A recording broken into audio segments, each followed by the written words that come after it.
Hi everyone, so we'll be going live at exactly 1:58. Thank you, Frank.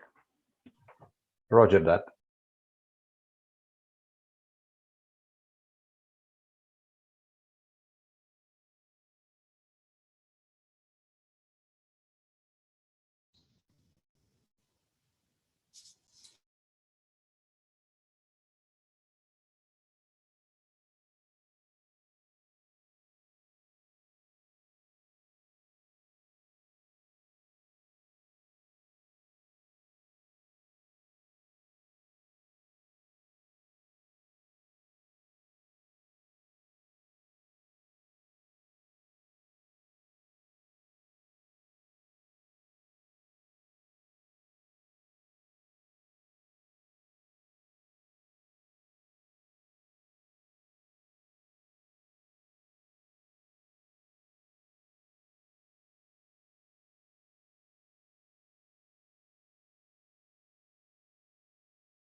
My name is Mudhoni Njogu, and I will be your moderator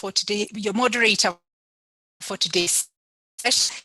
I am a social entrepreneur with a passion for empowering the youth, the community, and SMEs. I recognize that we have panelists and participants from different parts of the world, and I say good morning, good afternoon, and good evening. It gives me great pleasure to invite you to this session on cybersecurity risk management.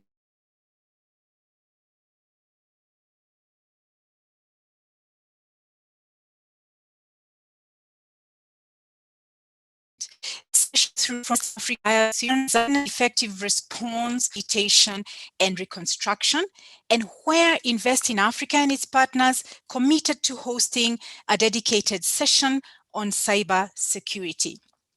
We are honored to have you here, and please allow me to highlight some housekeeping rules. You do recognize that I do not have my video on because of connectivity issues, but I am here with you, and also we would kindly request that you mute your microphones to minimize the background noise and interruptions. We recognize that we encourage you, to utilize the chat function so that we can capture all your comments, views, and questions. We do recognize the immense resources that you bring to today's session, and we encourage you to keep the conversation going by sharing the hashtags that are on your screen. Invest in Africa is pursuing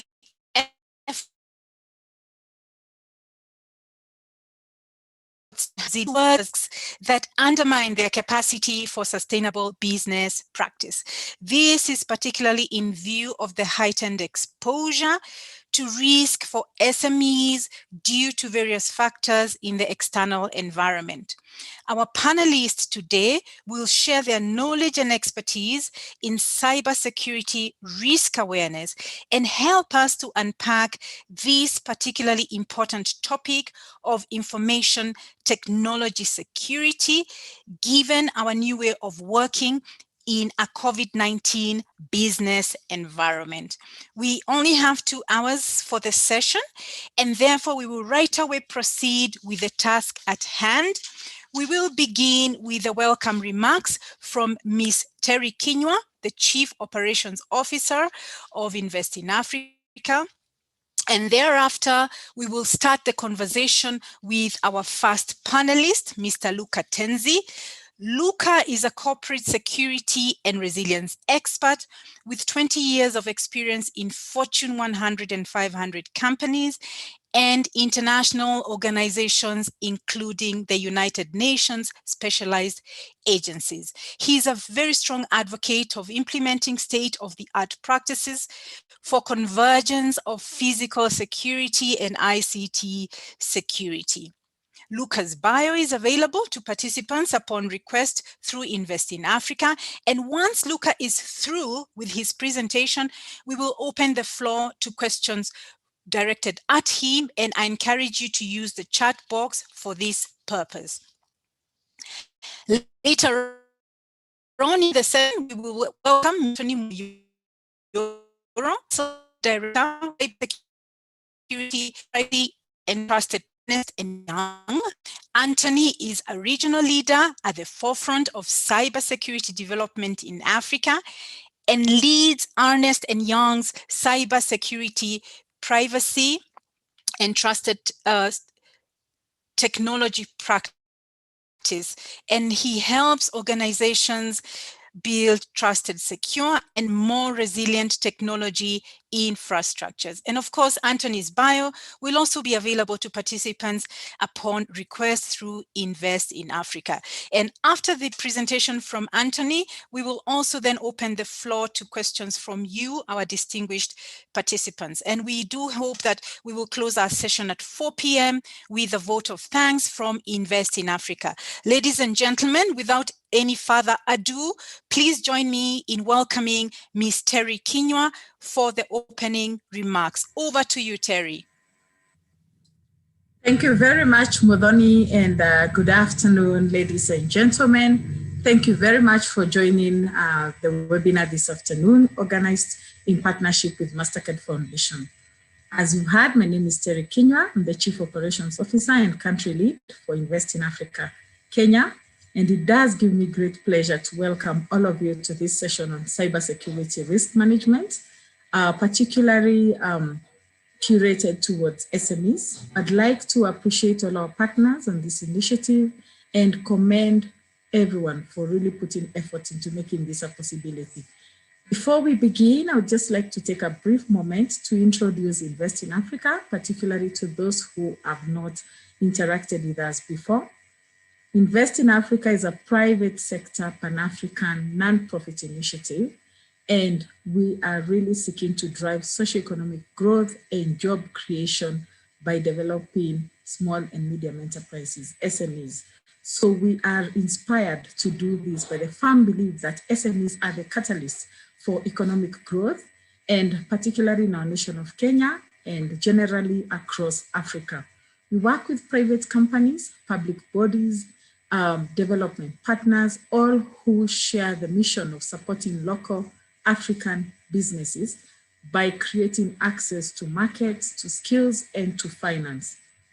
Invest in Africa's operations in Kenya, Ghana, Senegal, Mauritania, Zambia, and Guinea, and we are headquartered in the UK.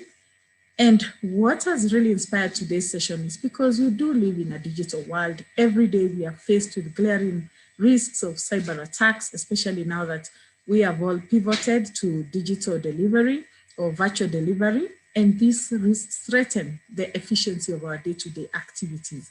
SMEs are particularly vulnerable to these attacks because, of course, more limited capacity in terms of building secure and resilient systems, which can also tend to be really expensive to stay abreast of and to be able to bring best systems in place. So today's session is really seeking and to empower SMEs, to empower you to recognize the importance of embracing these cyber risks, adapting, dealing with them, as well as the need to build very resilient ICT systems and to trigger actions which can help you and help all of us to build back better in the face of all these cyber threats.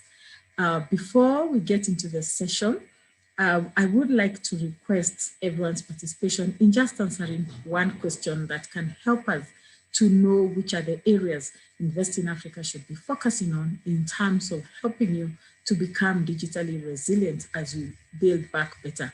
What is your most current pressing digital need? So which is your most current pressing digital need? If you can share that using the meeting chat box, we'll keep our eye on that to keep addressing during the session as well as for future sessions. Otherwise, let me end there. Looking forward to your participation this afternoon and for your very invaluable feedback at the end of the session. Thank you very much and welcome. Back to you, Modoni. Thank you so much, Terry. Thank you so much. I now have the pleasure of inviting our first speaker of the day, Mr. Luca Tenzi. Over to you, Luca. Thank you, and thank you for the invitation to invest in Africa. Thank you, Mutoni, for this moment. I like to congratulate, first of all, Invest in Africa to create this opportunity to discuss about the resilience and in particular about IT resilience and others. So I really appreciate this great opportunity and I think it's always good to share different view from north to south and from other countries, and therefore please feel free to ask a question, feel free to make sure that in a certain sense you challenge what I'm saying in order that we create an open discussion. As has been said and it's been presented, I work in the corporate world in the top 100 and 500 company, and then I joined the international organization within the UN system. And of course, I seen the different aspect of, let's say, the spectrum of being resilient. But the first thing that I would like to bring to the table is I would like to start, I would say, large, to go to funneling down and to get actually to discuss about IT resilience. So first and foremost, we are talking about small, medium enterprises, or in Kenya, they use as well the micro, small, and medium enterprises. I study a little bit what this means. Of course, in Switzerland, for example, where I am, small, medium enterprises are making more or less a little bit close to 85, 87% of the business. And actually, if we look, and the latest statistics are a little bit older, they are 2017, 2019. In Kenya, when we're looking at that, we are looking about 98% of the economy are made, let's say, they are the really the core of the economy. They are 98%, and then they prepare. In that years they were bringing about 30% of the jobs to the market, and this is incredible. What is more incredible is that this create about 3% of the GDP in 2017, 2018. So we are not talking about something that is not important for a country. In Switzerland, the number are maybe different, but definitely in Kenya, we are. We need to make sure we talk about this in a very specific in a specific term. So we are talking about small, medium enterprises. So we're talking about companies that have less than 100 people. Sometimes they are one-man show, one-woman show, and then sometimes we are talking about 50, 60 people. But this doesn't matter, especially in this new economy where you have the web economy, where you have this startup concept and so on and so forth. So definitely we are talking about those environments. Now, if we talk about resilience, what is resilience? We have been through a very unique period in 2020. Almost we tend to forget that there was a year because we have been living through this incredible moment of pandemic, but we have become resilient. We have learned now companies, structure, businesses have to adapt to overcome this unique moment. So resilience, and in this case, you have this ability to anticipate, respond, and to adapt. And here, this is a definition that many standards refer to: unexpected disruption. So in this case is interesting because the famous concept from Taleb that says a black swan. Well, personally nowadays, how many black swan there's still available? When we talk about, if I'm just talking briefly about pandemic, there has been discussion about pandemic. There has been a number of issues saying pandemic is an issue, epidemic are an issue. We should be preparing. We should be resilient. Plans should be there. So this is really, it's not a black swan. People say now, okay, we knew something was coming. In the IT world, of course, when you talk about different element, is really an issue to say, well, IT need to be available. Therefore, if it's not available, it cannot be unexpected, because the unavailability of something is already something that we can identify. So I will touch upon that as well. And the same is for people and the changing environment, working environment. So definitely, I believe that it's important that we understand that we cannot just say, oh, this is unexpected, therefore I could not have a plan, I could not prepare myself as a small, medium enterprises. I mentioned it before, small, medium enterprises or micro, small, medium enterprises are the core of the economy for many countries, in particular for Kenya at this moment in time. Therefore, this is not just one small company and everything goes, and if this company loses, there is interdependency. The business supply chain, the business model of a small, medium enterprises is that they are interconnected.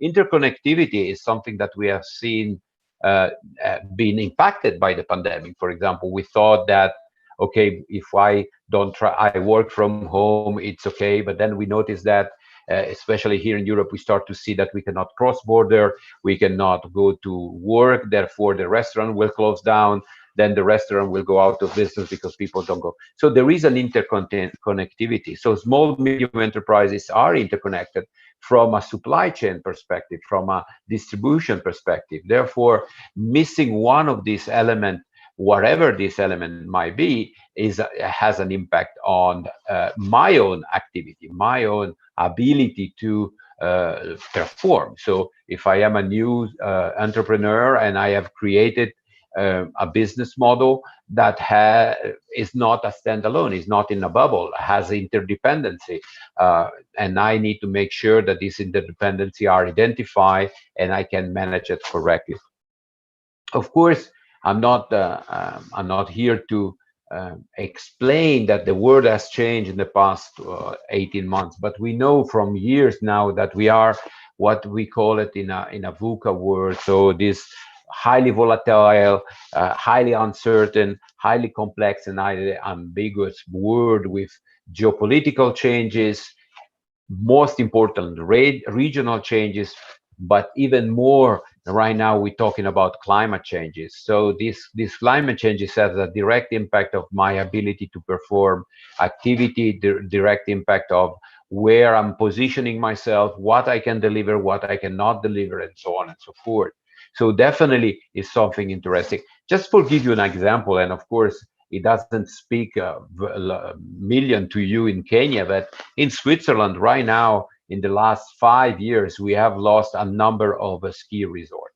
Interesting enough, these ski resorts were very booming in the 60s and the 70s. They were what we call low altitude ski resorts. So they are around 1,000 meters high, because we had a lot of snow until 500 meters.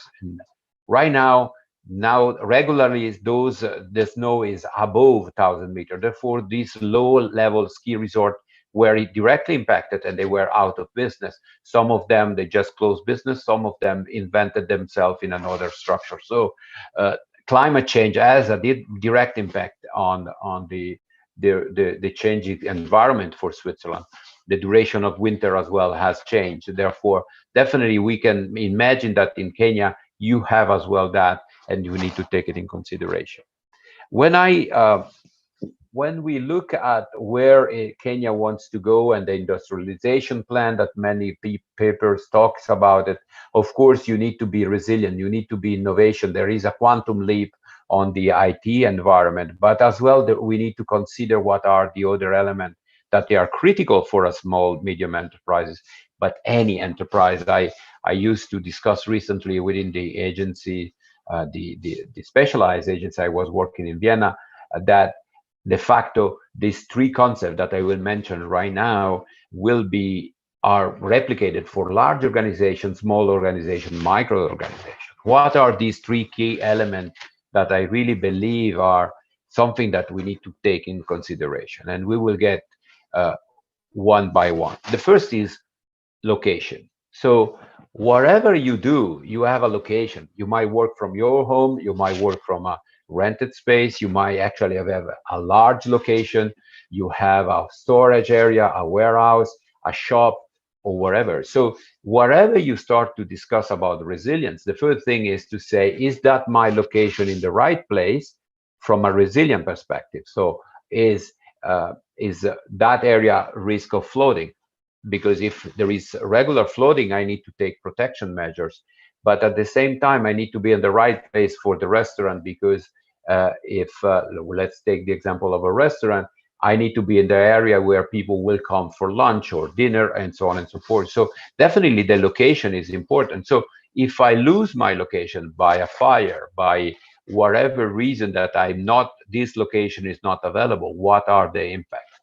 Therefore, this is one of the elements that we need to discuss when we talk about resilience, and I will get back to that, how to do that in a very, I would say, and this is my approach, even in large organization, pragmatic way. So I really like to be in a very simple and pragmatic approach to that. The second element, and I know that for some is actually the first element, but we can call it the second element, is people. So we are we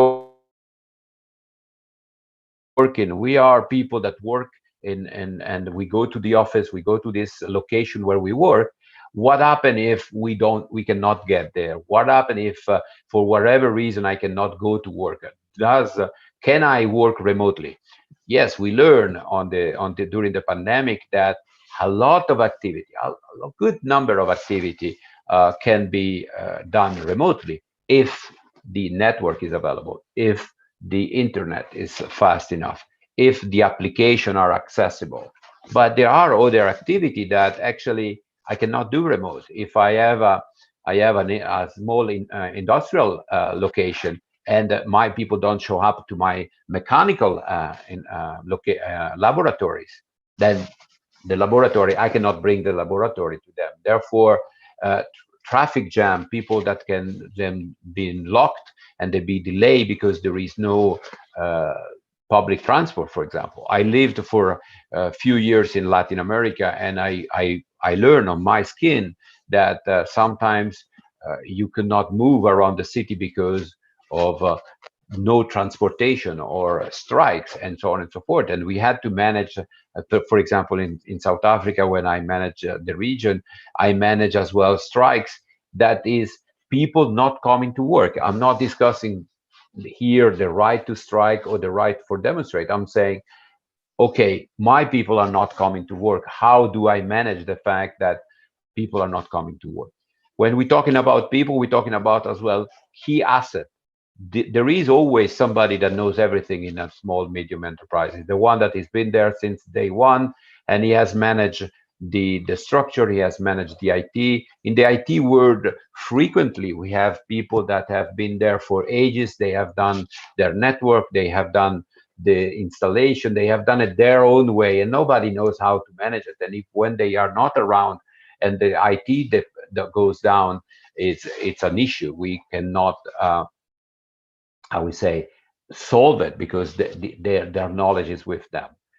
I mentioned in IT, and this is the third element. And I wanted to be large on the IT. I really want to be, it's not just the IT of internet and office activity. Here we are talking about industrial IT. We're talking about the ability to operate technology. So it can be the IT, the internet, it can be the mobile phone, it can be the information and communication technology. And we know that more and more activity are done by electronic devices. The Internet of Things has exploded the ability to do things. In Switzerland, you can actually live without actually any cash if you want, but if your mobile phone is not working, your cash machine, which is your mobile phone, the application are out, you cannot actually pay. Therefore, there is, yes, we have moved away from a physical solution, so the money, the paper money,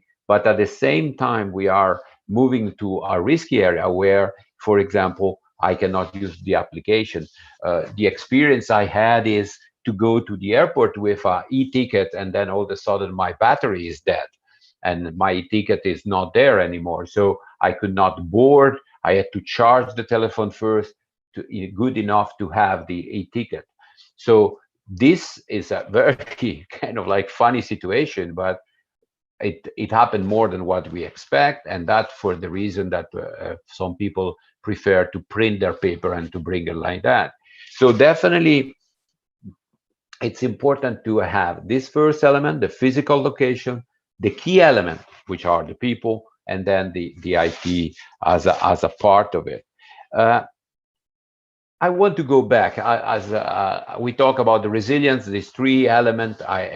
Please ask question if you have any. I see some on the security, availability, and access. Of course, this is really something that in the IT department is very keen, but at the same time is keen for the physical location, but it's true as well for the people to be accessible, to be available, and so on and so forth. So this can be replicated from a cyber world, from an environment or virtual world in a sense, to a more physical world as well. So definitely something that we want to analyze. And how we do analyze is really to do the risk assessment. I know when you are in a small, medium enterprises, you are a startup, you are a three-man show, and or even a one-man show, and you are looking to do business. You moving forward. You say, I need to get at the end of the month to get those clients to move. And we tend to forget that there has risk assessment. There are risks on what we do. Of course, there is the risk not to succeed. That is, of course, part of the game in a sense. There is the risk to not succeed because we fail to deliver. But all of that we need to take in consideration are as well the risk that we might be too much focused on what we want to deliver, on our business, on the business model. But during the business model, we don't do what we call the risk assessment.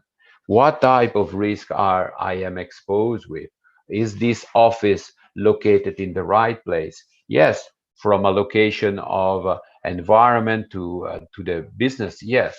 But for example, if I want to grow and I want to maintain a relation with certain actors, is this in a right place? I am in a floating area. I'm not in a floating area. I am in an area that if I have colleagues and employees that need to come with public transport, if public transport is not available, are they able to come, and so on and so forth. So really, the risk assessment is to say, what are the risks that I foresee? And I repeat, in my view, my personal approach is this in these three areas. So the location and the people. What about not having the people that they are able to, in a certain sense, to perform? They don't have access to, they don't have access to the right tools. They don't have access to the way I would like them to perform, and so on and so forth. So really, this is the risk assessment. During the risk assessment, of course, we talk about many type of risk. There are financial risk, physical risk, hazard. For example, if you work in certain part of the world of the production, you have a biohazard, you have a fire hazard, and so on and so forth. So you really need, and the small enterprises compared to large enterprises is that in large enterprises you might have a dedicated person. In very big corporation, as I used to work, you have a team of people that can do data risk assessment, that they can perform risk assessment. When you are 5 people, well, you have to, beside having the hat of entrepreneur, you need to put the hat of HR person, the financial person, and then you need to put the hat of the risk person, so the chief risk officer, as they call it now in the large corporations. So you need to perform risk assessment. You need to understand what are the risks. And in compared to large corporation, compared to the UN system, for example, in a specialized agency, small enterprises, small medium enterprises are more at risk to disappear of a non-perceived risk or a non-mitigated risk, because you are time to market. Your one location is just one location, and if you don't maintain that location up and running, you are out of business. It's not the same for a corporation. Corporation have different location. They can say, okay, my office in Lausanne is not working, but I have an office in Zurich, I can operate. Even in Kenya, in Africa, in other countries of the world, you have local international organizations that have multiple locations. Therefore, the fact that one of their offices is not available is definitely an issue, but they have a solution. So for small, medium enterprises, this is not the case. If you don't have a location where you perform your business, that is an issue. More so if you have a destruction by fire, for example, because of course we all work in offices, we leave our documents. Sometimes when we go home, we don't bring our laptop at home because we want to dedicate time with family, and all of a sudden there is a fire and everything we have get lost, and we need to start from scratch. That is really the reason why we need to really study the risk assessment, really study this. What are the risks and what are the mitigation I need to take in place? Because as I mentioned, compared to large organization, your organization, which is smaller, will be out of business compared to the other one. Therefore, yes, I understand you need to go to market, you need to perform, you need to be fast, because of course now speed to market, time to market has increased at warp speed in a certain sense, because there is so much competition, especially in certain part of the environment, more so in the virtual environment. Therefore, when we move to the IT resilience, is interesting. We think that because I put everything in the cloud, everything is available. Because I have two locations where I can download, upload, and so on and so forth, everything is okay. And I'm sure you have seen recently the OVH case in Strasbourg, where this data center, magnificent, large, very innovative way of doing data center, was burned to the ground. Interesting enough, that was a cloud computing data center. So 1.5 million clients, and I can share with you a little bit of a very unique story. I will get back to that, but 1.5 million clients were stored in that cloud computing center, and it was burned down. And we at the moment we don't know why the security measure we didn't take place. What is important to understand is that we as a client, we thought that we had plans. I want to share with you, I teach as a hobby, I teach skiing here in the region during the winter. And the ski club, the ski school where I teach, had a web page. The web page was very cheap, was very good, very effective. We managed all the clients that we had, managed communication, and it was in the cloud. Funny enough, we didn't know that where was in the cloud, because the provider said is in the cloud, everything is fine. We found out that it was, in this case, at the OVH storage area in Strasbourg, and we lost everything. We lost about 5 years of work, 5 years of contact, 5 years of client, and so on and so forth. We're gonna start again. It's just a web page. We can work again, but we need to start from scratch, because we thought that having everything on the cloud was backed up.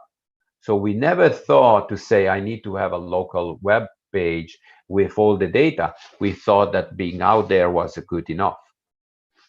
It's a small example that sometimes we need to understand what I have and how impactful it is. And if I talk about cloud computing, it's important to understand that cloud computing it's perfect to maintain information, but we need to know where those information are, how easy available are. And of course, if I want 99.99% availability, there is a cost. And of course, this need to be managed, need to be understood. Sometimes we can find different solutions for it. So this is one case of risk assessment that we need to perform. In the IT world, of course, you have as well, you need to understand the cybersecurity side of it, the attack that comes random, or the attacks that they are actually aimed to your platform, that they are aimed to the security and availability of your platform. The data that you store are your client data. That need to be protected according to law. You don't want to lose when you have a denial of service or a page denial. You need to make sure that your client understand that all your measures were there and they were bypassed. Because of course, if you are using an unsecure solution and you get attacked, client will say, well, you didn't take seriously the fact that this type of event will take place. But again, we need to understand how to manage investment in the IT world. We need to manage the criticality of your equipment. How do you do that? How do you know that this is the right investment for you? Well, you need to understand how impactful will be if you don't have that tool. So we call this a business impact analysis. I recall, and probably some of you have attended before, there were other webinars, somebody mentioned it, the business impact analysis. And it's really that, is to impacting what is the impact of that process if that process is not performed. Sometimes you can measure it on, on money, so financially. If the client don't come to my restaurant and I lose 25% of my client, I can immediately imagine what that means financially. We hear more and more in Europe, but around the world, of a restaurant that will close because, of course, they could not sustain the shutdown during the COVID-19 situation. So definitely we can measure the direct impact. We can measure as well that a process is supporting another process. Therefore, if I cannot perform the first process, the second process cannot be completed. I mentioned at the beginning of my speech here that the SME are interconnected. Therefore, if one SME is out of business and you are depending 100% of that product or semi-work product to perform your activity, well, then you have an issue. Therefore, that has to be analyzed from a supply chain, but as well from a service supply chain. If you are using certain services, for example, for your invoices making, and your company is based on a web page or on a web solution that send automatically invoices, and this is not available, well, you know that you have an issue because you cannot send out your payment to your client and get the money to continue operate. So this is really the type of analysis that the business impact analysis has to do, is to identify all the processes and identify those that they are called the key processes. So really the most critical processes that will maintain the SME, your company, your organization up as floating for a certain period of time. We know for a fact that most restaurants could be closed for a certain period of time, but they have to return to operation within a certain moment. We know now from this experience 2020 that some of the restaurants did not survive, not because they closed, but because the closure was too long. Some of them were able, most of them, they were able to reinvent themselves on pick up or the food delivery. But other, the cost of maintaining the location, we come back over the location I was mentioning before, was too high. And therefore, even if they have food delivery or food pickup, didn't cover the cost of the location in itself. Some restaurants, they could not survive with just some food delivery, which is definitely not so easy for a upper level restaurant sometimes, because actually the whole experience, the client experience, is to go to the restaurant. But now, if we go back to the IT, is once you have identified your processes, you need to identify what are the key supporting elements, especially in the IT, but not only. We go back to people to say who are the key people, what are the key infrastructure that are supporting these processes, to make sure that we can deliver what we want to deliver. It's a cross process. We need to analyze really the value chain, the process value chain of your activities. Each one of them, there is not just one value chain, there is more value chain depending on the type of product, there is others, but you need to identify all of that to make sure that you have identified what are the key elements, people, asset, and technology that allowed you to deliver that value chain. And when we come to IT, remember, it's not just the internet, it's not just the laptop, it's as well the mobile phone, the fixed phone, everything that is related to allow the experience to take place. When I was working in Vienna, we identified, for example, in one shop that is within the specialized agency, the UN system, you have what they call the duty-free area. Well, interesting enough, everything was based on point of sale. So where you come with your card and you pay with the card and everything goes. But once those didn't operate, for example, at the cafeteria or at the duty shop, well, there was no preparation for them to receive cash because they move away completely from cash. So they created this cash-free area. Therefore, you paid everything with card. But the day this point of sales, this reader didn't work, all the system failed because people didn't have cash to pay because we didn't need it. The reception, the cashier didn't have a cashier that allowed them to receive money. Therefore, they had to close for a few hours until the system came back and their operation. You can imagine that you can calculate how much you lose if that happened. So really, you need to say, how long can I not operate?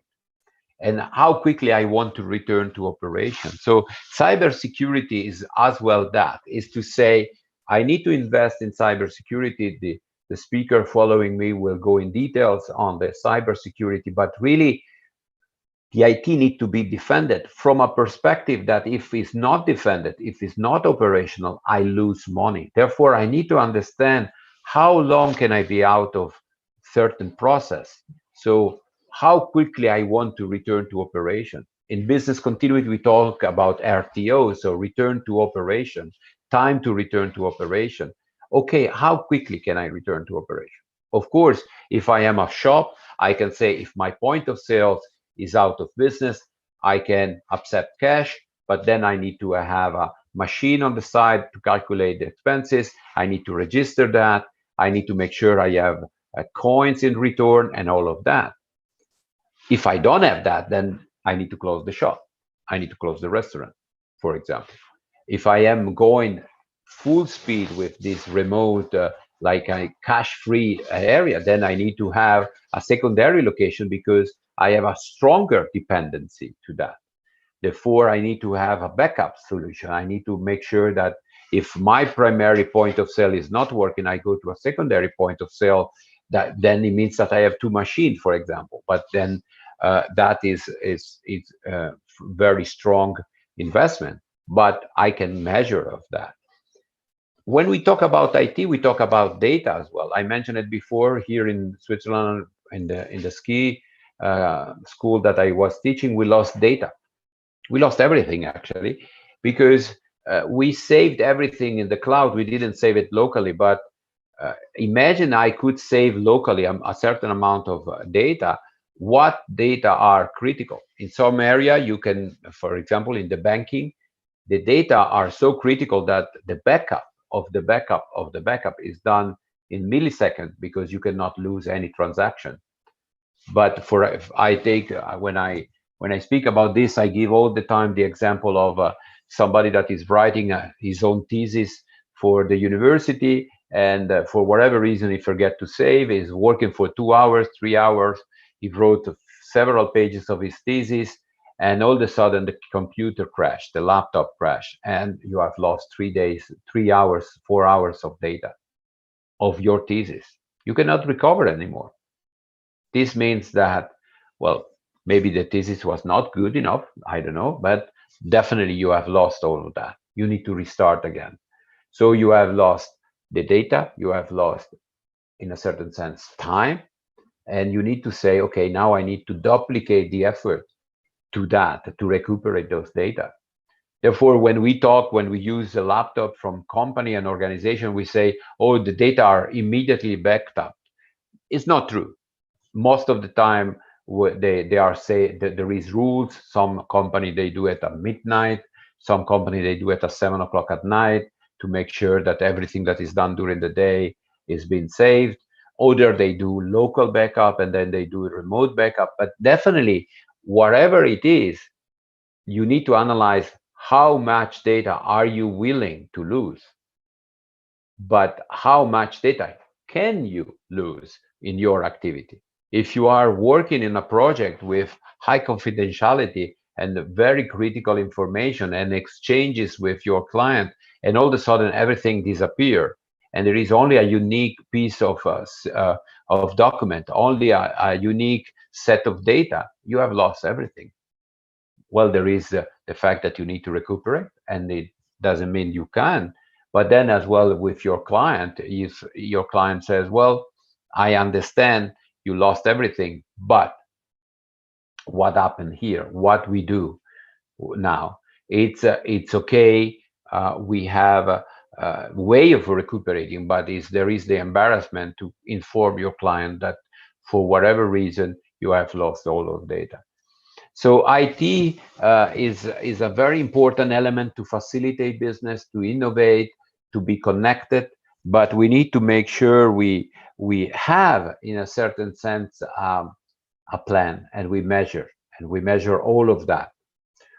Resilience is as well to have plan. I mentioned it before. I just wanted to go back to that. I believe is less and less probable that we have unforeseen event. We are all connected. An event that happened in Europe can happen in Africa. An event that happened in Africa can happen in Latin America. So it's not something that we cannot be aware of in any area, in any form, in any shape. So there is and allowed me to use this word, there cannot be kind of like an ignorance of the fact that there are certain risks, especially as we move toward this cyber environment. Therefore, we need to be conscious how critical is the cyber environment for our activity. We need to be conscious that I need to make sure to be on time, and I need to make sure that my web pages are up and running, because if my client comes and see my web page and this web page is not of his availability, is not available, if when he goes online to order something, actually he gets attacked by a cyber attack or a spam, then I have a problem, a reputational problem. I really believe that this is an element that needs to be managed at the small, medium enterprise level, because small and medium enterprise level have less ability, but they are more critical, interconnected at that level of dependency. Therefore, we need to make sure that you are advised, and the Invest in Africa webinar here are definitely one element that allowed you to make sure that you take those elements in consideration, that you do network in a certain sense, that you can discuss, that you can have a sharing of experience, that you can influence a little bit the way people does perform the work. But it's very important as well that you take into consideration best practices. You take in consideration standards that they are applied around the world. There is ISO standard, there is a number of standards that allowed you to say, I am performing at the best practices possible. There is a common knowledge best practices as well that allowed you to say, okay, I might not be an expert, but I know that this is an applied standard or an applied best practice to perform. And therefore, I cannot be seen not to do anything, because seen not to take in consideration risk, and especially in the cyber world, it's actually detrimental to anybody. More so because, and this is something that we tend to forget probably, the cyber attack is not just me being attacked, my organization being attacked, because there is a competitor, because I have data that are interesting to somebody. I can be attacked because it's a spam attack. It's just one against everything, and it just goes out, and I have a colleague that just clicked the wrong button or the wrong email or the wrong link, and all of a sudden I am locked. And all of a sudden I have this cyber criminal asking me for ransom. Just to that point, and the colleague afterwards will go in details, but ransomware crime are actually increasing. The value of the ransom as decreasing, because the multiplication of attacks allow them to attack 100, if not 1,000 of people at the same time. So why asking $1 million when I can ask 1,000 times $1,000? It's most likely that somebody that asks for little money will receive that money, because we tend to say, okay, it's just, we're not saying anymore 1 Bitcoin because it's a lot of money nowadays, but it's not that much money. Let's say it's $10,000. So I can pay $10,000 and I get back my laptop, I get back my network, I get back my operation. But criminals are multiplied. Therefore, I am one of the many and not just one case. And of course, the impact is that I am out of business. Large organizations and large multinational have been attacked. Hospitals have been attacked. We know that now the electric grid has been attacked. We know this week early this week there was an attack against the channels, the water channels in France. The water channels are controlled by a cyber structure, and they have been attacked to that. Therefore, this is very unique. It's not just unique to small, medium enterprises. Government and others are attacked as well. So definitely, we need to take that in account. We need to be resilient. But the other element, which sometimes we tend to forget, is that if I'm not protected, if my network is not protected, my network, my web pages can be used to attack others. Many of you, I do, and I'm sure many of you do the same. We receive emails that they pretend to be Amazon. We receive emails that they pretend to be the shop we have used recently because we went online to look for that shop, and so on and so forth. So we receive fake profile, fake winning lotteries, and fake request of friendship over LinkedIn and other locations. And this is part of a scheme that allowed people to access our laptop, access our network, and then use that as what they call it, a zombie, to attack others. So even on that sense, we could be in jeopardy because our IT infrastructure is being used to attack. And therefore, if there is an investigation, we have seen to be accomplice, in a certain sense, involuntary accomplice, of course, of the cyber event. But most important is that our name, our reputation, our activity are in jeopardy, because as I mentioned it before, it's easy to lose when you are a small medium enterprises. The fast speed of need to go to market compared to larger organization, which of course they have the same need to go to market. They have the same need to be fast, and to quote a film, fast and furious in a certain sense, but they have a structure. Small enterprises don't have a structure.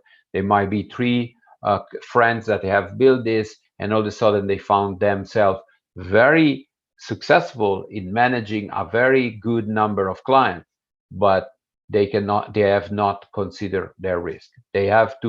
We need to look good, go outside.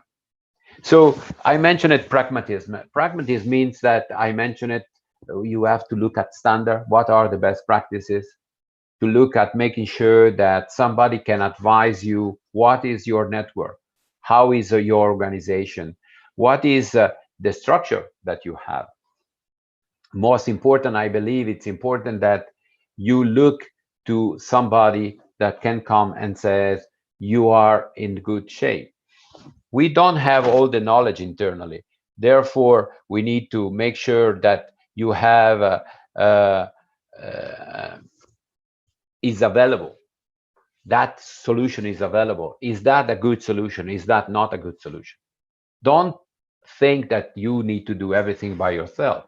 You can ask, you can join a specialized organization that can come and making sure. And interesting enough, in small, medium enterprises, you have all the spectrum of activity, and you have cyber expert as well that can come and tell you, okay, your security structure is not there. You need to protect differently.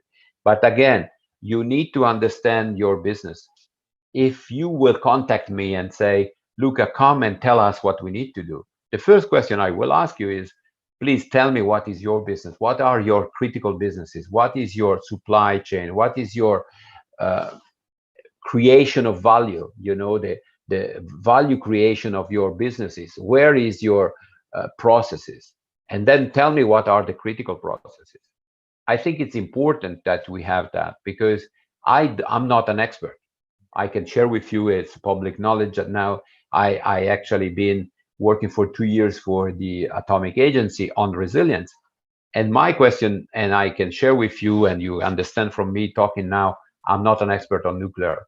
And therefore, when I spoke to the engineers and the doctor there, I always said, you explain me the process, I tell you what if this happened. And this is the same that I can do for you. So, but you have to do your own risk assessment. What is this process? What is critical? What about if this happened and I cannot deliver? It doesn't make any sense. For example, if you are a restaurant that you have a food delivery, and all of a sudden all your bicycles are not available, or all your car are not available, or all motorbike are not available, because yes, your food delivery, but your supply chain, your distribution chain is not there. The same is if you are in the IT world, if I need to connect to your web page, and your web page is denied or is infected, and as I enter the web page, is actually a fake web page, and actually enter installed orders. So definitely, I think the business impact analysis is important to understand what are you doing, how this goes, and then to measure, to how to protect. And maybe one last word. I think I am on my time frame nowadays. I think that it's important not to put everything on the same basket. It's important to say that I have different plan, I have different solution, I'm going in different area. In the cyber environment and the cyber security, we need to have alternative. We need to make sure we have things in the cloud, we have things in other area. It's making sure that we understand the importance of the IT environment for you in your area, in your business, in your critical area. Your IT is different than mine. Your distribution model, your value chain is different than mine, and so on and so forth. So definitely, I think it's important. Maybe to conclude, and then I welcome the opportunity to have question or to discuss, is there is 3 pillars that need to be measured in the resilience: location, people, and infrastructure. And the way to do it is to make sure that you have a risk assessment methodology. I know, as I mentioned it, you have other hats as well, but you need to understand that risk, if it becomes a reality, is a threat, and therefore is a threat to your success. Therefore, we need to make sure that I understand my location is protected, I understand that people are available and I protect it, and the IT environment is protected. Certain element, I might say, to conclude, certain element is easy to know, because if you rent a location, you can say, okay, this location is within the local standard. I have a fire structure, I have a fire protection, and so on and so forth. Other elements are a little bit more complex, because if we talk about IT, you need to have expertise to make sure that the structure is there. But again, and I will open now for discussion and to Motoni, I think it's your criticality is the fact that you are under time constraint to succeed. Thank you very much. Thank you so much, Luca. Thank you so much. That has really been a reminder of really what we've had in the past few months in the dialogue series. Very important to learn the best practices. We have seen that our sharing of knowledge and experience is critical as SMEs move towards building resilient systems. Most importantly, Luca, from your presentation, very pragmatic indeed, the 3 pillars: location, people, and IT, so important to us. And also, Luca, as we think through, I think you have already presented to us one really important question that will help us, or us as SMEs, move forward in thinking through about our resilient information technology systems. How critical is the cyber environment for our activity? Thank you so much for that, Luca. And finally, it's really your presentation to us has been a reminder, a key buzz that we have had, that we must indeed have that multi-hazard approach to addressing risk. And you have very, very, very pragmatically landed that definition of resilience: anticipate, respond, and adapt. So as I'm waiting for Felice to bring forward the questions, one more geared towards the presentation to Anthony in his work in the region, i.e. the connection between digital tax and digital IT for Kenya. But as we move on, as we wait for the other questions, Luca, I would just like to request of you, if you could please share with us, if you do not mind, maybe for the next 2 or so minutes, what are some of the actions that have been taken by companies in countries where you are, like Switzerland, to build back better in the face of cyber threats? What are some of the actions that you have been engaged in, or that you've been hearing in Europe, and more specifically where you are in Switzerland? Over to you. Thank you. Thank you very much. Well, we start to, I think, interesting enough, we start to bring back in the IT environment especially, but I would say in the infrastructure in general, the critical infrastructure in general, have started to bring back in-house activities that were overseas or being exported in the past. We start to see that certain company that says, okay, I have a data warehouse in Spain, I'm okay with that.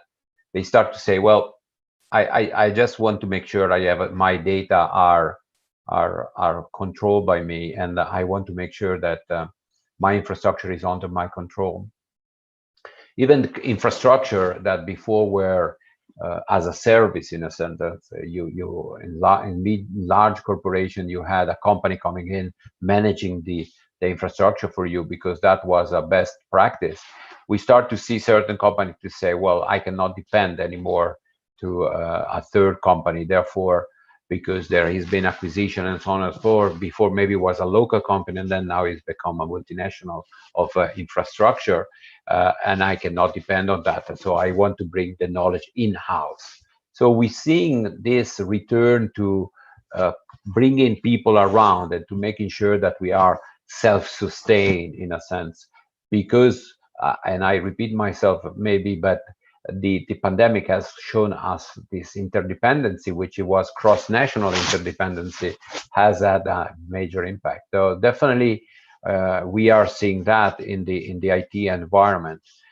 Definitely we are seeing people that are starting to mix local infrastructure, managing local infrastructure, and then a little bit of international dependency. But this is probably the most important we can see. Over to you, Mutone. Thank you so much, Luca. Just before we leave the floor for Anthony, I have one other question that has come from one of the participants, who is asking Luca, what are some of the basic short internet security courses from your experience that you can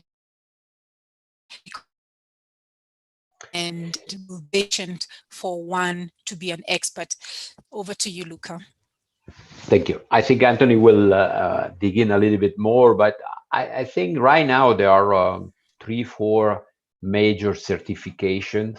Some are more technical, some are more early starter, if I allowed me to say that. I think, for example, ISO courses on security, on information security, on IT security. There is a different ISO standard, 27,000 and others, are a good base to start to understand a little bit from a governance perspective, more than a really deep dive on technical element of the IT environment.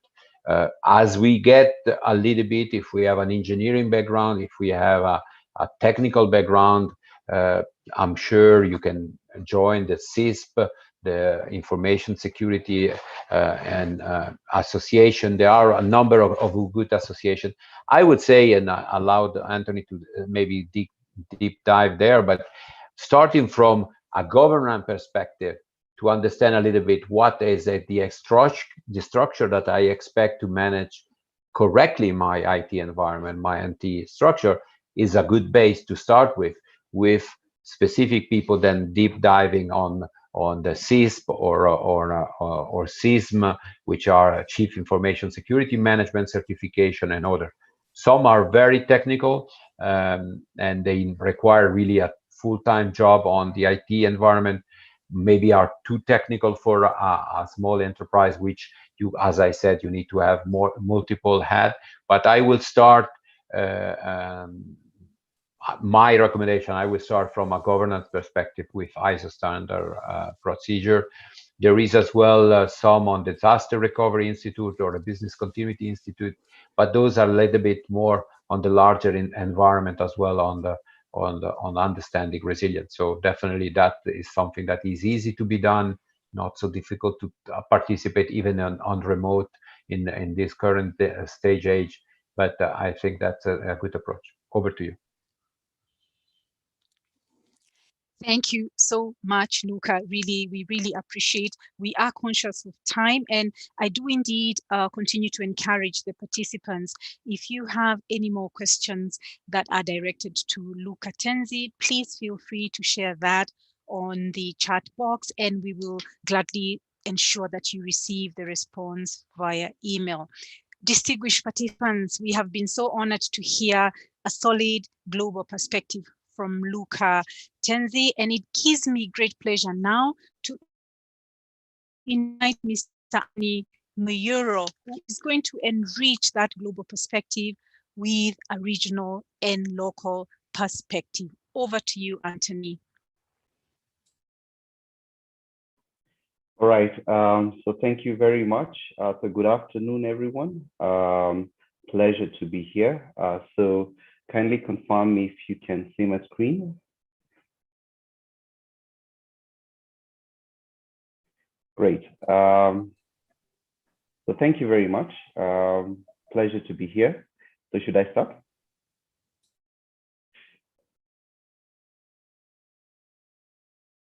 Yes, Anthony, go ahead. All right. Thank you, Modoni. So, ladies and gentlemen, my name is Anthony Muyoro. So, I work for EY as the Associate Director for Cybersecurity, Privacy, and Trusted Technology. I see my profile is up there, so I'm not going to really read it out, but I'm delighted just to be here and share a few perspectives on what I believe is a very important subject, touching on cybersecurity. So what we do at EY is we provide advisory services to our clients based on this area on cyber risk. And for us, this is something that we do a lot of research, and we are always trying to learn new things. And one of the things that I've realized that is quite interesting is that, cybersecurity is actually a topic for everyone, right? From big business to, small and medium-sized businesses, and even at a personal level, because this is, as we talk about it as an ongoing concern, because everything that we do, everything that the world today is quite, to a large extent, digital, from, like banking, and even service provision that we get. There's a lot of online interaction that we now do. Is it like banking seems to be a place that we go to rather it's something that we have. Banking is something that you have. If you want to order some things from even from a retail point of view, you do it online. How you get information is actually you use this technology.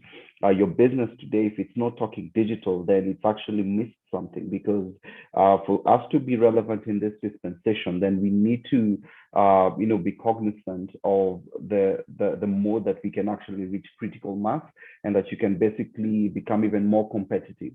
So it's very important for all business across the spectrum to really have a very firm footing and a firm understanding of what their responsibility is from a cyber security or cyber risk management point of view, and how do you minimize exposure.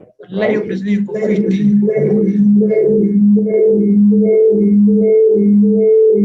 Sorry, Rafael, thank you for muting. So pretty much what I basically want to touch on is just a continuation of what Luca excellently took you through in terms of cyber security and also cyber resilience. So from my point of view, I just want to share a few insights. I'm happy to take your questions afterwards. And Maloney, please let me know if there's any question that I need to respond to, or just let me know how we're doing in terms of time, because this is a very, very interesting topic. So what I was saying is that you need to always understand that as an organization, especially if you engage your customers digitally, and you probably have a portal or you have online presence, then you need to safeguard your business from cyber attacks and some of these risks that are there. Because one of the key things that we need to also understand is that trust is the currency of these digital times. If people won't trust you and they won't trust you with their data, then you're losing competitive advantage, because we've seen organizations who've been deemed, quote unquote, to be, cyber ignorant, and customers ideally would be very, very cautious not to transact in them, especially if you're in financial services or in an area where it's kind of linked to, financial transactions. If a customer is making a payment through your business, and possibly you're going to store their card details, and then they hear on social media that your organization was hacked. Intuitively, this is going to create a scare, because we as human beings, and there's a joke that I had once that there's a vein, there's a small vein between the heart and the wallet, right? Anything that's going to touch or is going to threat, especially from a financial, anything that's going to threat the financial stature of any one person, that's going to be flagged as a high risk. So the question that I want to pose to you is the organization cyber attack ready? And there's this saying that we normally use, especially in cybersecurity, that it's not a question of if, but it's a question of when, because there are no absolutes in cybersecurity. We cannot say that an organization is 100% secure. Even as consultants, that's something that we always qualify, that it's only to a degree. of the controls that have been applied that you can actually assure, an entity that they've actually been secured, because by nature, this is a never evolving field. We've seen a lot of innovation and we do a lot of research. As EY, we actually conduct surveys, but also we do a lot of research in this area. And I'm going to mention some of the things that we've come to learn just to drive this point home so that you can understand why this is important to you. So it's only to a degree of the controls that you've applied that you can actually say you're secure, but there are no absolutes in it. So question is your cyber attack ready? And we need to understand what we mean by this, because for us to say that there's cybersecurity, we need to look at two things. Of course, there's a cyber, it's a compound word, and then there's a security, the securing of your online premise and your online, footprint and everything that actually you use to transact, even with clients, and clients actually use to transact with you, and also for your own safety as an organization. So your business is actually here at the very center of everything. So you have your emails, you do a lot of correspondences with them. You have your social media presence, be it LinkedIn, be it Facebook, Twitter, that you dispense information to your clients. You have your internal systems, if you have them, that normally run your processes. And because I believe that right now, like I said earlier, just to leverage on the efficiencies of automation, you pretty much are using a lot of enterprise solutions, basically just to make your business more efficient. So intuitively, you're exposed by the virtue of you using all these modes of communication and processing.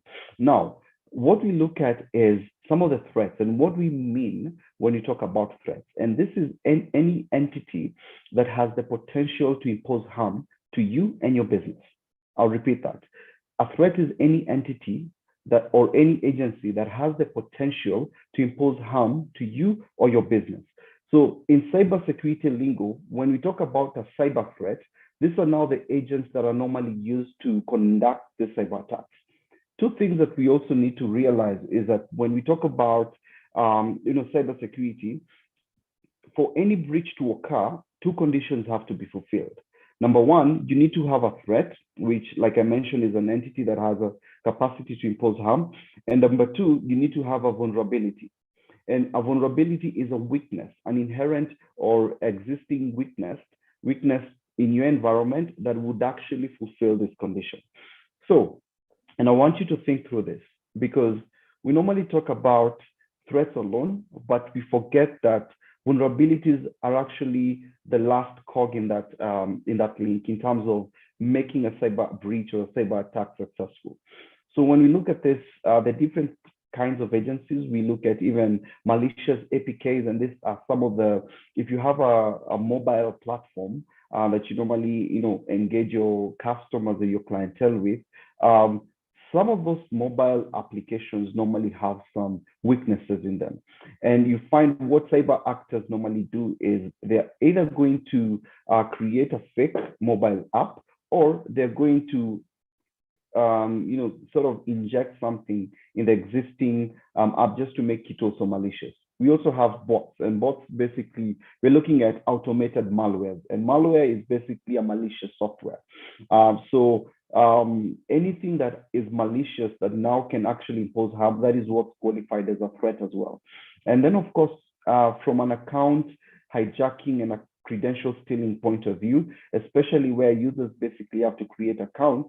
And we've seen even on the news that you have very many, like recently, there were some leaked Facebook credentials, as well as LinkedIn and Twitter, that were actually dumped.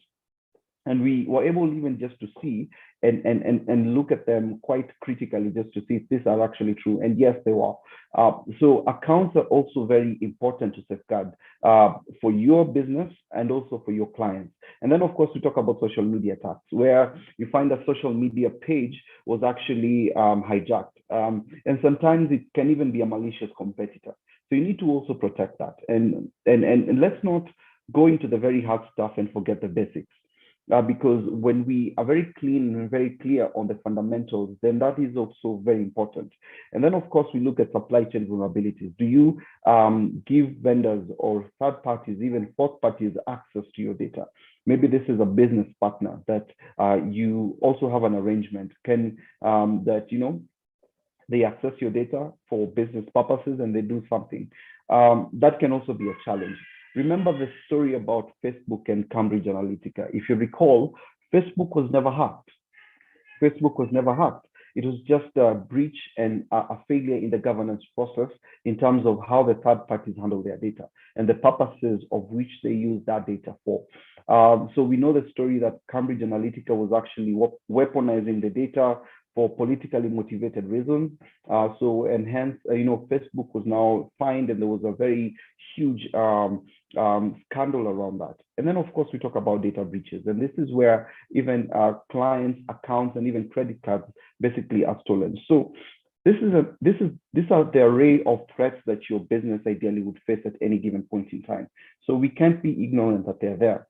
But the question that we need to ask ourselves is, how vulnerable would you be? Do you have any existing vulnerabilities? Do you have an understanding of what these threats would do to your business? And even more important, do you have the requisite security controls around your business to make sure that you're fortified? Because when we look at the impact of cyber threats, it's very interesting because the first one is damaging your brand, damaging the brand value and the brand perception of your business. Remember, like I said earlier, trust is your currency, especially in this digital dispensation. And when a customer cannot trust your brand for purposes of either, you know, they feel that their data is exposed in your environment, or they feel that if I engage with this business, if at all you're storing value, anything that will be perceived of value of a client, then they would have their reservations as to why they need to engage with you from a business point of view. So again, the biggest challenge today is normally around brand and perception, because once you're hacked, there's normally that dented image that your organization ideally would have. And then operational slowdown. If at all there's a breach to your company, then especially we've seen, and if you're familiar with ransomware, and I'm going to mention what that is, and these are just malicious softwares that pretty much encrypt your data. And I know you've heard of instances of where clients or other people or even businesses, big businesses as well, their data was actually encrypted. And this cyber actors, this entities would actually request for payment in Bitcoin. So this is 8 a.m. in the morning. You guys are busy, probably, doing a lot of productive work, and then you're told that all the servers have actually been encrypted, all the machines have been encrypted, and you're not able to access any client data. So if you were to, processing comes to a standstill, and then they request for money. And we have a position, we never recommend, never ever pay for ransom, because we've seen even from statistics, most of them don't really, give you access to their data. To your data. They won't really give you the decryption key as they promised, because they're not in the business of doing so. In fact, quite interestingly, there's one case where they had already paid money to this. It was actually a syndicate, a syndicate. They'd actually paid money to get the decryption key because they were desperate. This was end of month, and they really wanted to, finish up that month quite effectively. So the CFO was quite desperate. So he made the payment. But when he made the payment, he was told, you know what, you are 72 hours late. And because of that, we're going to fine you this extra money that you need to pay. So he had already committed, the full amount, and it was quite a significant amount of money. And remember, this is a big business. So he was told to top up like 30% of the initial fee, which he did. But unfortunately, those guys just, disappeared and went in the wind, and they were never given the decryption key. So they pretty much had to start from scratch. My point is this: never ever pay, never ever negotiate with this extortionist, because we've seen, and also we don't want to encourage that habit. And the only effective way we can do so, and as cybersecurity practitioners, we've agreed that we need to discourage this practice. So when you have such an instance, it's going to really slow down your operations and really going to delay, your business processes. And then there's obviously the loss of money and value. If at all you And there's something we call man-in-the-middle attack or business email compromise, where possibly these cyber actors were able to compromise your account, and they were able just to authorize a financial transaction in your name. Of course, that's going to hit your back pocket because it's going to directly lose money, lead to loss of money at your organization. But there's also the fact that you'd also indirectly lose money, especially when you talk about the cost of recovery from a cyber attack. The example that I just gave, all the servers have been eaten by this ransomware. So you need to invoke some disaster recovery procedures, which I believe Luca also mentioned. And you need to also run that, and just to make sure that you resume to normalcy. That might also be a cost to you. Possibly you need to get forensic experts or even cybersecurity consultants to help you do that. So it can be a very expensive affair. So fixing this infrastructure is normally expensive. So the other one is long-term impact. And this is where, like I mentioned earlier, the degraded brand positioning, where people now term you to be an insecure business, that you don't invest in the requisite controls just to protect their data. So some of this data breach impacts can actually have a very long-term effect. And we've seen organizations whom till today they haven't recovered from the same. I'll give you a very good example. I remember Yahoo at some point was hacked just before the transaction that they had. And of course, this till today, it's always a case study that even us ourselves, we actually use. We've had organizations like Capital One. We have organizations even like Facebook, because people now know that privacy is now a big thing today. So they're pretty much hesitant to also share some of the data with them, because now the revelation came that it's very possible to be hacked. So now people can actually be very cautious. So we see the same, especially for businesses. And in the SME space, this is also something that you also need to be very wary of, because you obviously want to grow your business and you obviously want to manage this risk. So again, the long-term impact is not something you can afford in your growth journey. So it's in your best interest to make sure that from a brand sustainability point of view, you're always in the positive light. And then, of course, intellectual property, and this especially in life sciences or heavy intellectual business, intellectual information of intellectual capacity businesses. Ideally, if they lose this IP, then this can also lose their competitive position. So again, many corporations also live and die on the strength of the intellectual property they create. And then, of course, loss of customers. And this is an outcome of all these other ones. If people don't trust you, if you're losing value, if your operations are very slow, your customers are not able to get efficient services from you. And of course, if they deem you to be very inefficient and ineffective in providing them services or even goods, then attrition is going to be the likely outcome. So, and we've seen this, especially when we look at case studies of organizations that have been attacked by a cyber attack, especially the ones that are very big and made it to the social media or into the mass. People now know about it. So customers normally go to the competitors. All right. Now, so those are basically the simple impacts of cyber threats, and it's good we have a very firm understanding of the same so that we can know why this is important, because it defines the why. Why is it important for us to talk about this topic?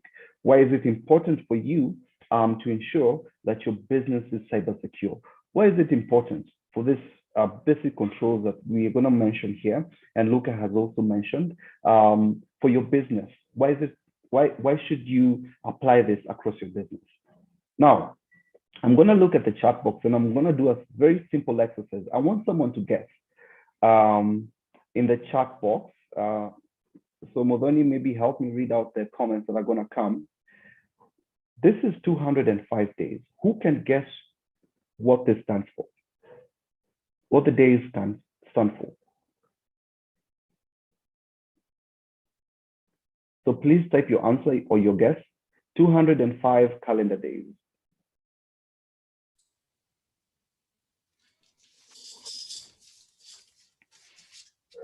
Any taker?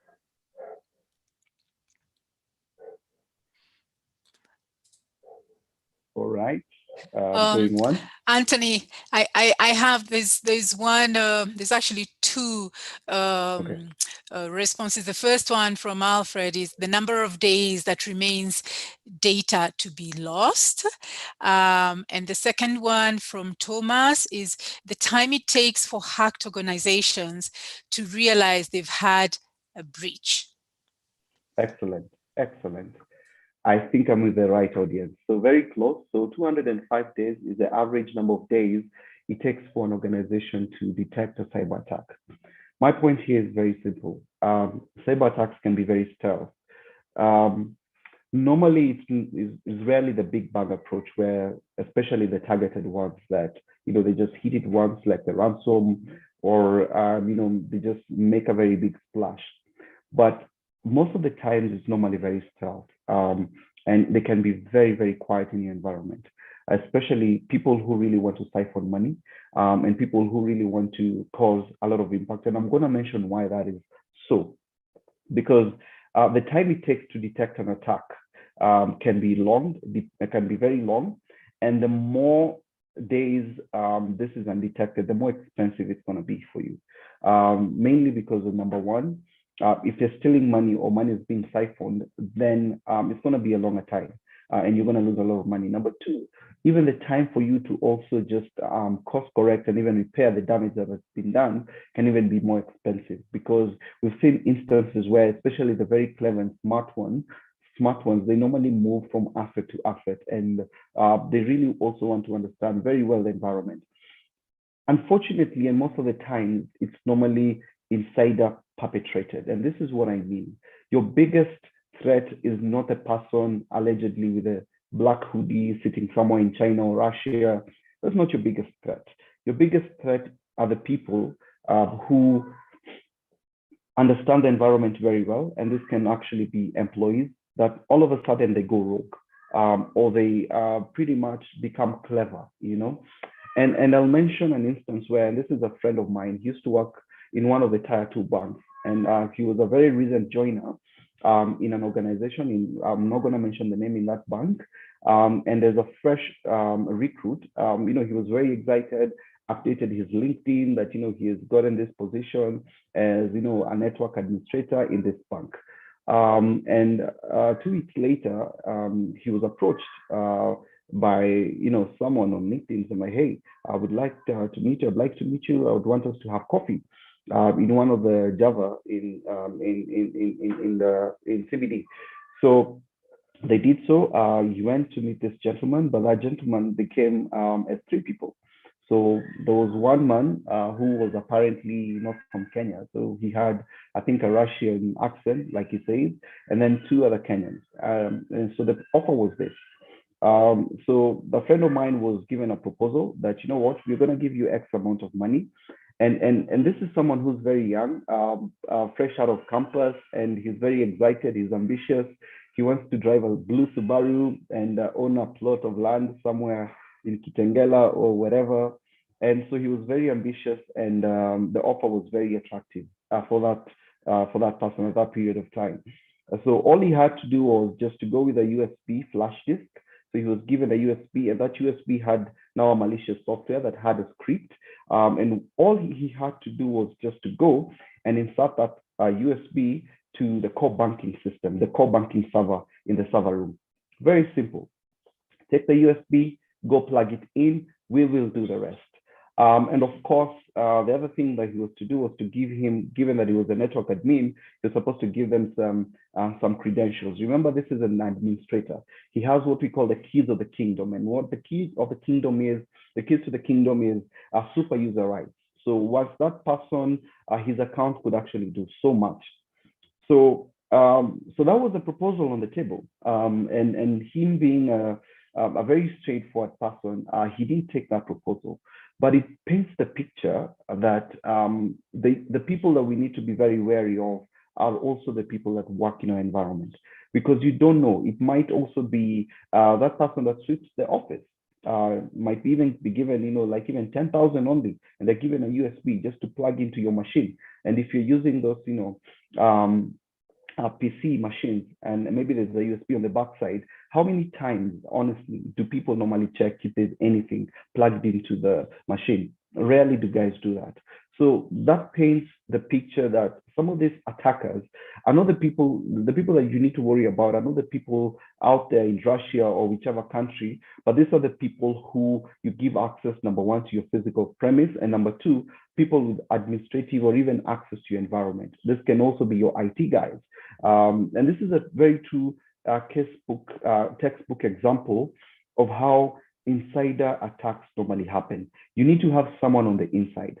And we normally see that a lot, especially when you hear a lot of money was stolen. Most of the time, I think 90% of the time, organizations that were breached and a lot of money got stolen or something really happened that was quite devastating. Most of the time, almost 90% of the time, an insider agent was involved.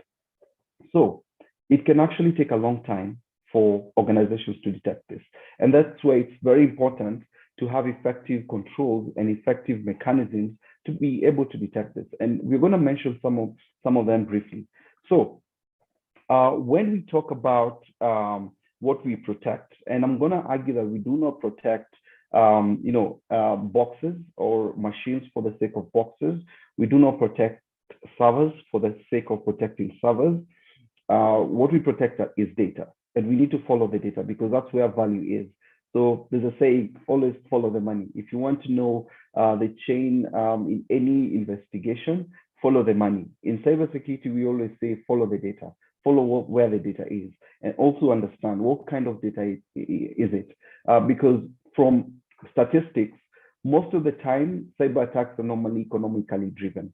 So the economics motivate that. For instance, they basically want to steal your data so that they can sell it, or they basically want to steal your data so that they can pretty much, where we talk about espionage, give it to your competitor. Or they want to steal your data so that they can get a ransom from you. So it's all about the data. So we need to understand, and where we need to shine our light is where that data sits. So in your environment, you need to ask yourself, in my business, what kind of data do I deal with? What kind of data am I transacting with? Because that's really going to give you an indication of where you need to protect the most. So alongside, this data is basically stored in workstations like PC machines, laptops, tablets, applications, the ones that you use for business productivity, Active Directory, where we talk about giving access rights to individuals and to even your staff, mobile devices. Now you're talking about mobility, especially working from home has introduced a really big Pandora's box where we talk about cyber footprint, because when people are working from home, you don't know the kind of devices they are using. Possibly they're not receiving patches as they used to when they used to work in the environment, or possibly they're using unsecure routers, unsecure devices.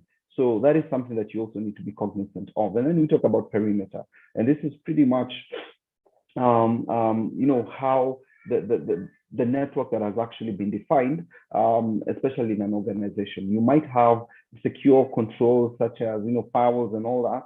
And also from a networking point of view, the network security that you need to have in place, because again, it normally takes that connection, a gap or a weakness in that connection for your organization to be breached.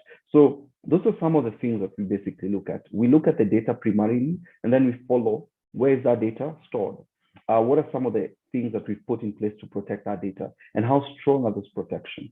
Now, from a data breach point of view, so the cost of a breach normally increases the longer the breach goes undetected. So what I said earlier is that the value of the data that in your organization that has been breached normally decreases dramatically when this has been detected. So there's normally that curve that we use. So the value of the data to the attacker, and then the cost of loss to the business. And then at the very center, where the two lines intersect, that's where breach is detected and is also reported. Now, one of my favorite books, this is The Art of War by Sun Tzu. There's a saying that Sun Tzu says that, for you to win 1,000 victories against your adversary, you need to know yourself, right? So when you also know your enemy, there's whenever you go for 1,000 battles, you're guaranteed that you're going to win.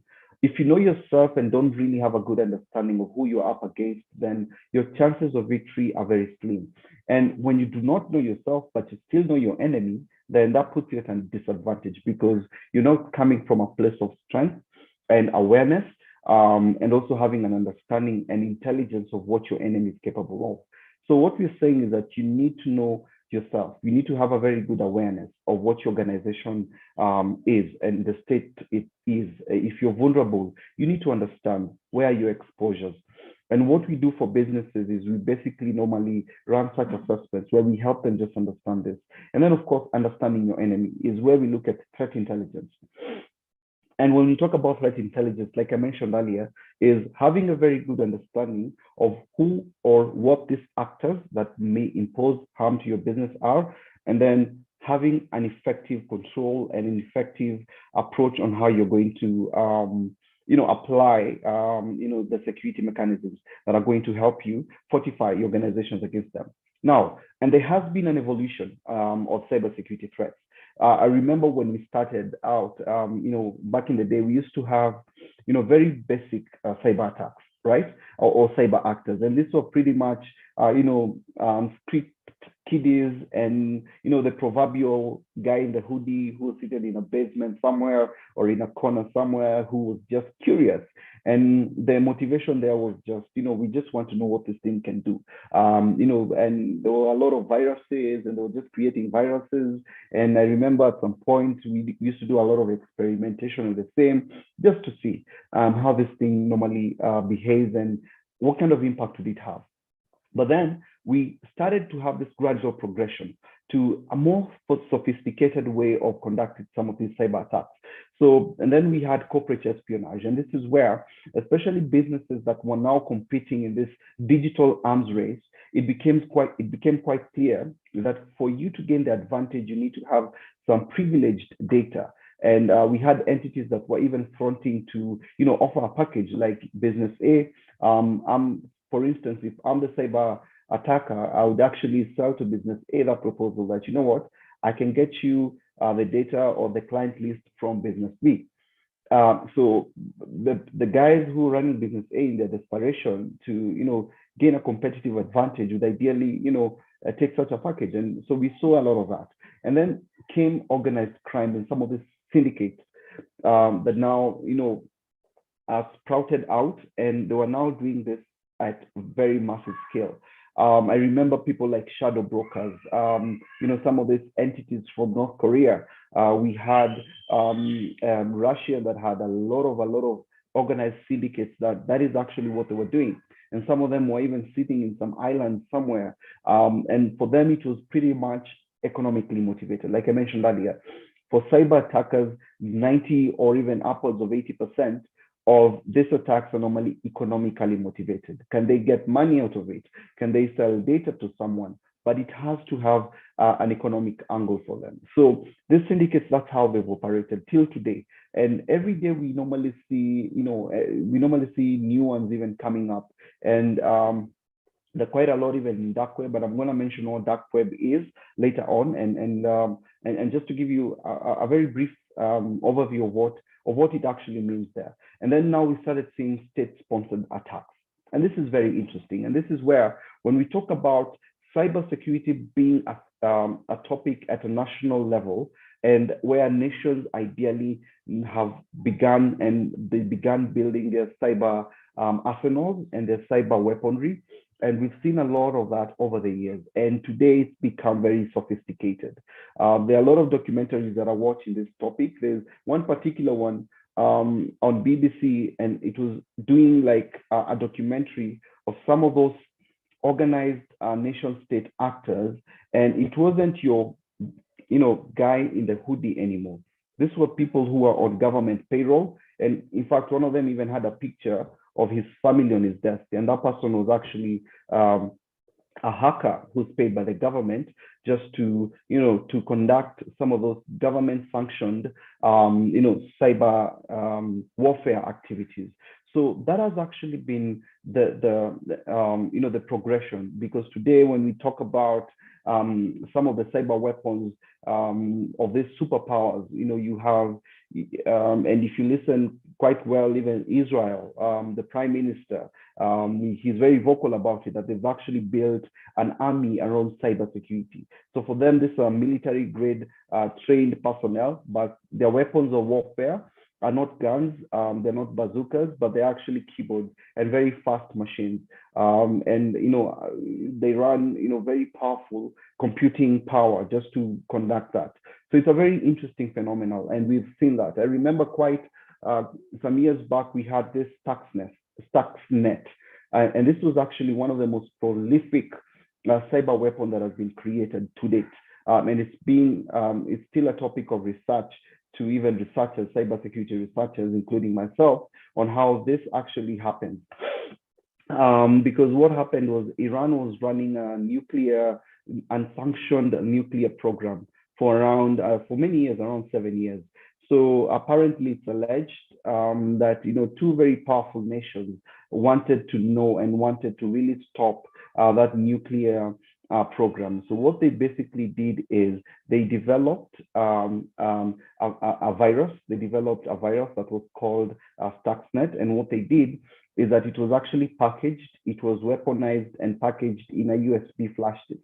And in that Iranian facility, they used to run the turbines that normally do the chemical mixing, had what we call a centrifuge. A centrifuge is that thing that normally rotates.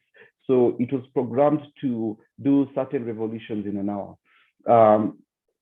So basically that packaged virus, what it was designed to do was to accelerate the propelling power so that it would be very fast to a point where it can actually blow up. Yeah. So maybe if it was in a minute, it had possibly 100 revolutions. So it was programmed to be like times 1,000 of that. So again, it was mechanically impossible for those turbines to basically keep up with that. So the thing that normally happened is that what really happened in that attack, and I'm just using this as a case study just to bring the point home, is they basically gave it to one of the cleaners in that facility. So what that cleaner was supposed to do, in fact, it's alleged that that cleaner was actually an agent, possibly an intelligence agent. But what that cleaner did basically was just plug it into one of the machines in that control room that cleaner was actually cleaning. So, and that happened, and the machines blew up, and that nuclear program was taken back like 7 years. So they lost a lot of money from that point of view. Remember, this was done in precision. So they did not send a rocket launcher there. What they basically sent was that that agent to basically do that. So, and then now those are now the state-sponsored attacks. And then today we talk about next level threats. And next level threats, these are now very interesting. Basically what we are looking at today is artificially intelligent fueled attacks. And there's one that I was actually researching in my lab. And what it did, when this virus would actually get, let me call it a malware, when this malware is installed in your machine, it would actually take time to understand your behavior. Like it would detect, like, Tony logs in at 8 a.m. in the morning. The first thing he would do is possibly open his Twitter, and then open his Gmail, and then possibly open his Outlook, and he would bring up, other sites, or this and this is what you do. So it would detect and learn my pattern of life.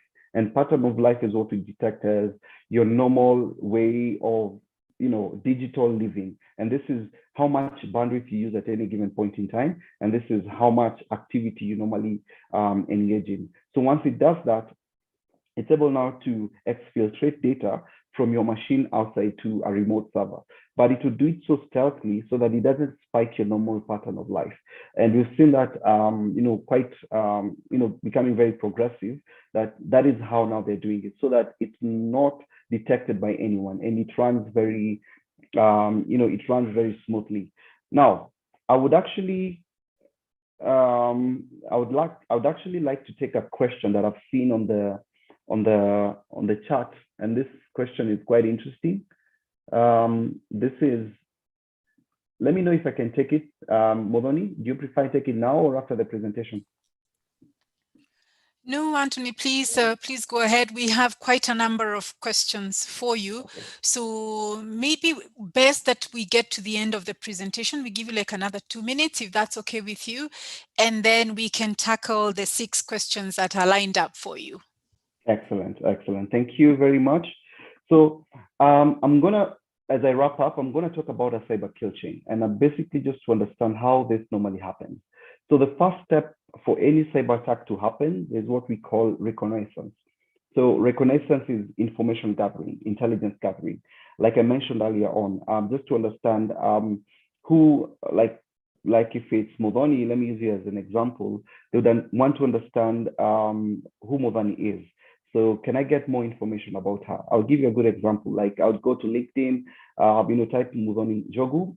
And what is very interesting, the biggest tool that cyber attackers normally use is Google. That's the biggest resource. In fact, because we normally do the simulations, when you hire us to do a cyber review, we simulate a cyber attack where we basically want to see how a real attack would actually look at. So we have to take it through the full cycle of the same.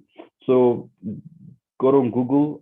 It can be social media, Facebook, Twitter, Instagram, or even LinkedIn. So to get information that's going to help me convince you that you need to do what I want you to do.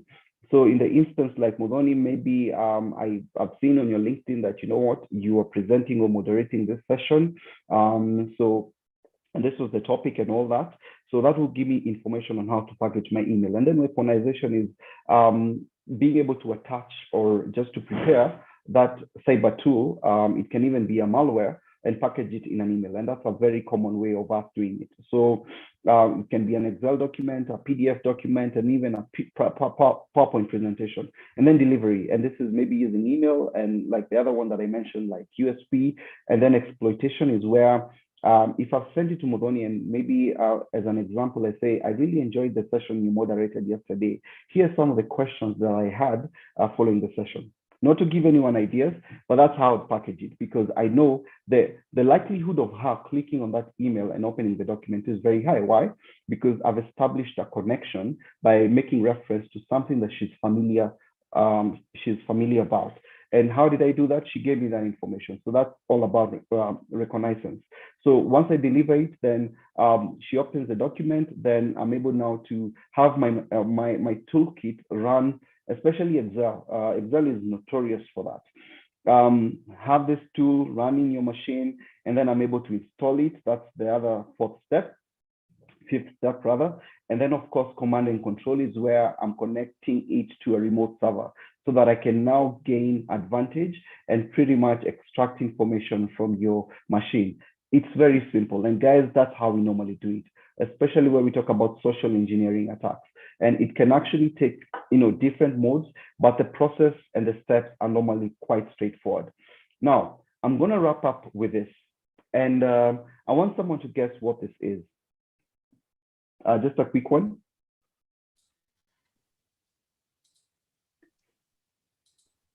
All right. Any guess? Do you have any guess to this? What does this look like? I think it is what you think it is. Someone says salty water aquarium. Salty water aquarium, quite correct. It is an aquarium. I don't know about the salty water, but it is an aquarium. And this is an aquarium that was actually installed in one of the casinos, very top tier casino in America.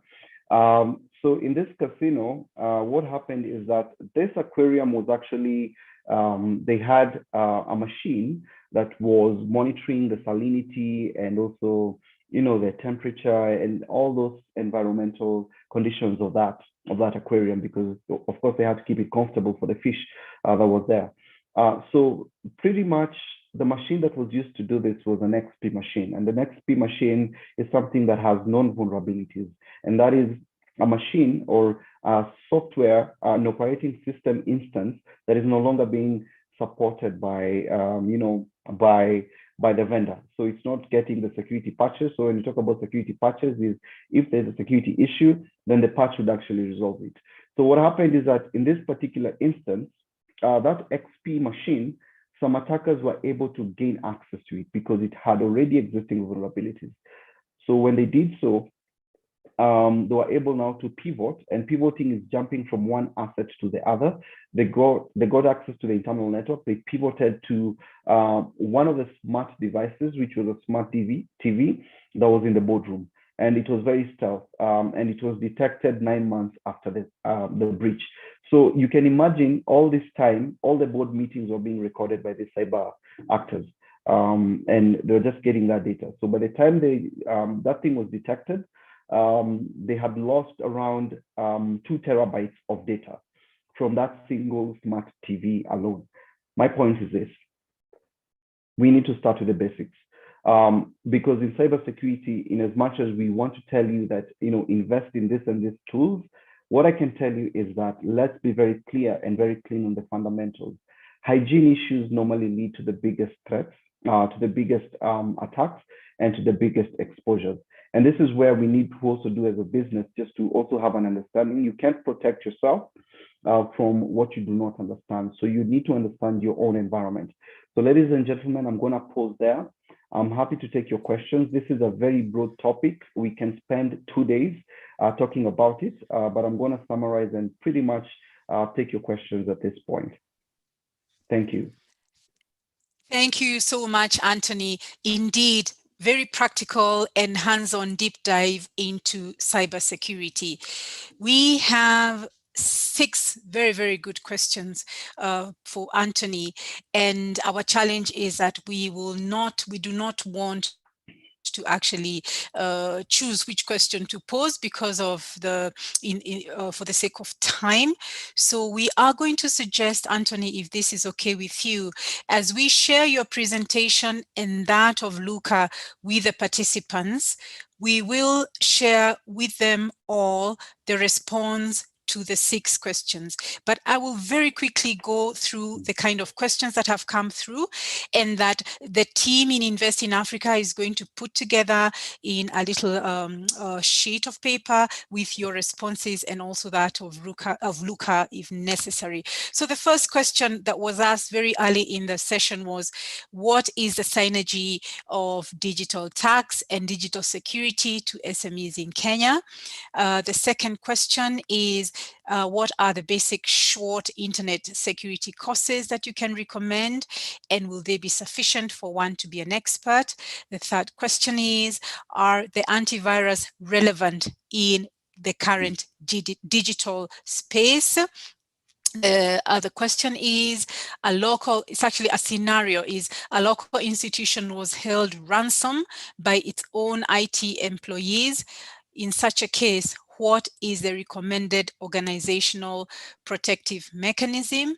The other question is, how ready is Kenya for cyber attacks, given that we have had occasional parastatal government website DDoS attacks in 2016?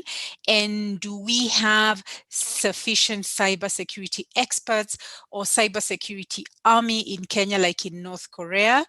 And then we also have the last question, which is, if you're looking to enhance their cybersecurity skills, which courses would you recommend for someone with fairly good computer knowledge? And also, is it mandatory to learn any programming languages or cryptography? So all these are very, very important questions, very critical to the topic.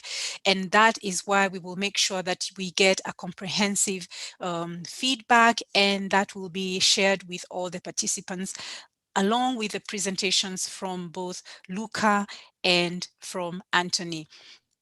Ladies and gentlemen, today's dialogue has been very enriching, and I am certain that it will trigger actions for building resilient business ICT support systems. For the sake of time, we will now have to move to the closing segment, but please remember the chat box is still open and we will still be looking to see what are the main concerns that you have. As Terry asked at the beginning of the session, what are your current most pressing digital needs? I would now like to invite Ms. Felista Sang from Invest in Africa, the part of our program. Over to you, Felistas. Thank you, Mudhoni. So good afternoon, everyone. I'm privileged to actually give a vote of thanks from Invest in Africa team, and especially that considering this afternoon session has been very insightful on what cybersecurity is and what SMEs can build resilience on. So on behalf of Invest in Africa, our event partners, and the Disaster Risk Dialogue Committee, I would begin by extending our big thank you to our speakers of the day. Your contributions and insightful solutions on what cybersecurity risk management has been enlightening and revolutionary as well. Our deepest gratitude goes to our panelist of the day, Mr. Luca Tenzi. Thank you so much. Mr. Anthony Moyori, from an Associate Director of Cybersecurity, Privacy and Trusted Technology, Ernst & Young. Thank you. We're also grateful for your invaluable insights on cybersecurity risk management, offering solutions and insights into de-risking cybersecurity risks. We are also indebted to our moderator, Mudhoni Njogu. This afternoon session has been exceptionally, and we are very grateful for your commitment and consistency in organizing and delivering all the 3 dialogue series from October last year. Your experience and passion is invaluable and appreciated.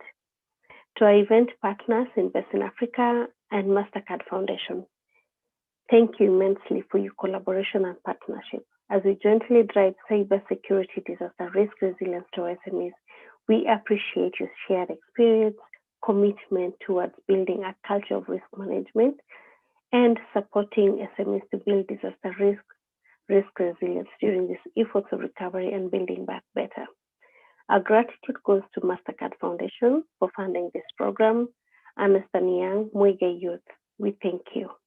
To our participants, we are grateful and honored for joining the dialogue series today on cybersecurity risk management. We are the ones walking the talk. SME resilience against disaster risk, and now cybersecurity risk, as most businesses are transitioning from physical to virtual transactions. Today's theme might have sounded more of a big corporate organization challenges and risks, but our speakers have clearly stipulated that SMEs' day-to-day work have moved from physical to virtual accessibility. At this point, I hope that I've not inadvertently left out anyone, but please may you all feel very appreciated, and know that it takes every one of us to have this important dialogue series, finding solutions within our businesses and the everyday work of our work. Each of your contribution is invaluable, and we thank you sincerely. Please fill in the feedback form that Frank has shared on the link. Give us feedback on what more would you like us to talk about. This is a very wide topic, as Anthony said, and we may not cover everything. And please, using the feedback link, we're able to understand which other part of cybersecurity would you like us to handle. So at this juncture, I declare that the cybersecurity risk and resilience dialogue series is coming to a close. Thank you.